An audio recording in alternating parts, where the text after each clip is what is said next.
আসসালামু আলাইকুম। সবাই কেমন আছেন? আশা করি সবাই খুব ভালো আছেন এবং সুস্থ আছেন। আলহামদুলিল্লাহ। আপনাদের দোয়ায় আমিও খুব ভালো আছি। তো যেহেতু এখন কাঁচা আম পাওয়া যাচ্ছে অনেক বাজারে, তো ভাবলাম আপনাদের সাথে একটা সহজ রেসিপি শেয়ার করি। তো আজকে আপনাদেরকে আমি তৈরি করে দেখাবো আমসত্ত্ব। একদম চটজলদি কীভাবে বানিয়ে ফেলা যায়। তো এর জন্য আমি প্রথমে এখানে 1.5 কেজি আম নিয়েছি। তো আমটাকে আমি পিলারের সাহায্যে ছিলে নিচ্ছি খুব ভালোভাবে। আর কাঁচা আম ফুরিয়ে যাওয়ার আগে সবাই অবশ্যই আমসত্ত্ব থেকে শুরু করে প্রত্যেকটা আমের রেসিপি ফলো করে তৈরি করে নেবেন, কারণ আম শেষ হয়ে গেলে আসলে আর বাজারে কাঁচা আম পাওয়া যাবে না, আর আচার তৈরিও করতে পারবেন না। আর আমার চ্যানেলে এক এক করে আমি সব ধরনের আমের আচারের রেসিপিগুলাই ছাড়ার চেষ্টা করব। তো সবাই আমার সাথে থাকবেন আশা করি। তো এখন আমি ভালো করে পিলার দিয়ে ছিলে নিচ্ছি। আর অনেকে আসলে একটু মোটা করে আপনার কেটে কেটে নেয়, কিন্তু আমি সাজেস্ট করব আম ভর্তা যেভাবে মাখানো হয় ঠিক সেইভাবে আমগুলোকে ছিলে ছিলে নেবেন। তো আমি সবগুলো আম এক এক করে পিলার দিয়ে এভাবে ছিলে ছিলে নেব। আর একটা জিনিস খেয়াল রাখবেন, আমটা যখন ছিলবেন তখন কিন্তু পানির মাঝে আপনার এই করতে নিতে হবে, এতে করে আপনার আমটা আপনার কালচে কালচে কালার ভাব হবে না। আর যদি আমটা আপনার পানির ভিতরে না রাখেন তাহলে কিন্তু আমটা আপনার কালচে কালচে কালার হয়ে যাবে। তো আমটা আমি ভালো করে ধুয়ে নিয়ে একটা কড়াইয়ের মধ্যে নিয়ে নিলাম। তো এর মাঝে দিয়ে দিচ্ছি আমি স্বাদ অনুযায়ী লবণ, শুকনো লঙ্কা ফাঁকি দিয়ে দিচ্ছি আমি স্বাদ অনুযায়ী। আমি যেমন ঝাল পছন্দ করি সেই অনুযায়ী দিয়ে নিলাম। আপনারা যেমন ঝালটা খেতে পছন্দ করবেন সেই অনুযায়ী ঝালটা দিয়ে নেবেন। তো সবার শেষে দিয়ে দিলাম আমি চিনি। আর মিষ্টিটা কম বেশি করে নিতে পারেন, যে যেমন আসলে পছন্দ করেন। তো এখন আমি চুলায় বসিয়ে দিলাম।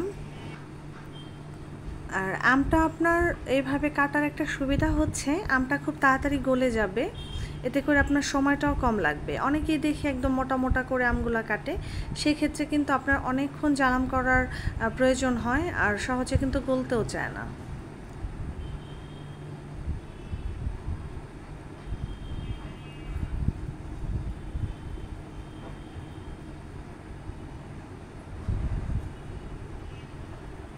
তো দেখতেই পাচ্ছেন আম থেকে কিন্তু অলরেডি পানি ছাড়া শুরু হয়ে গেছে।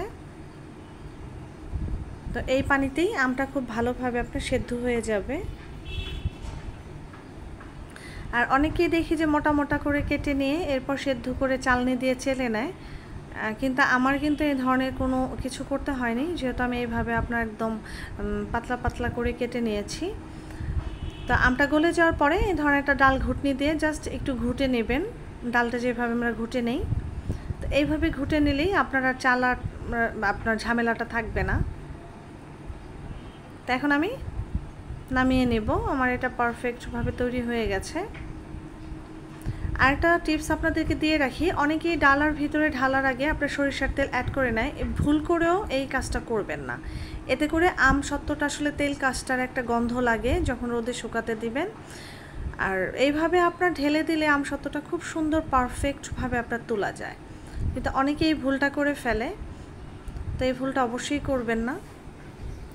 এখন আমি একটা স্পেচালার সাহায্যে ছড়িয়ে নিচ্ছি, আর এক সমানভাবে আপনার ছড়িয়ে নিতে হবে।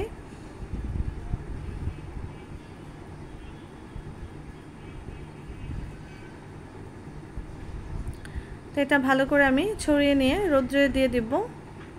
আর চাইলে এটা আপনারা চুলার নিচে দিয়েও করতে পারেন, কিন্তু যেহেতু প্রচণ্ড রোদ উঠে তো এই তো রোদ থেকে আমি নিয়ে এসেছি এটা 2 দিনের রোদ্রে। আপনারা দেখেন কি সুন্দর পারফেক্টভাবে আমসত্ত্বটা তৈরি হয়েছে, আর মোটাটা কেমন রেখেছি দেখতেই পাচ্ছেন। তো এখন আমি একটা ছুরির সাহায্যে কেটে কেটে নিচ্ছি।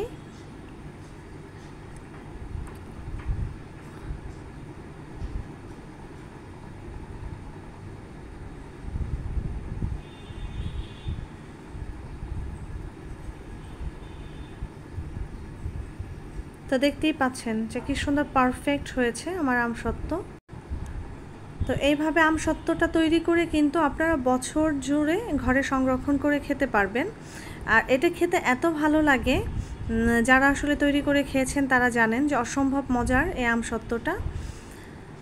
তো আমার এই ধরনের নতুন নতুন রেসিপিগুলো পাওয়ার জন্য অবশ্যই আমার চ্যানেলটা সাবস্ক্রাইব করে আমাকে সাপোর্ট করবেন, আর নোটিফিকেশন অলে টিপ দিয়ে রাখবেন যেন দ্রুত নোটিফিকেশনগুলো আপনাদের কাছে চলে যায় আমার ভিডিওর। তো আমি দেখিয়ে দিচ্ছি যে কেমন হয়েছে ছিঁড়ে। তো দেখতেই পাচ্ছেন একদম পারফেক্ট হয়েছে। তো ভালো লাগলে একটা লাইক দিতে ভুলবেন না প্লিজ। সবাই খুব ভালো থাকবেন, সুস্থ থাকবেন, আর আমার জন্য বেশি বেশি করে দোয়া করবেন। আসসালামু আলাইকুম।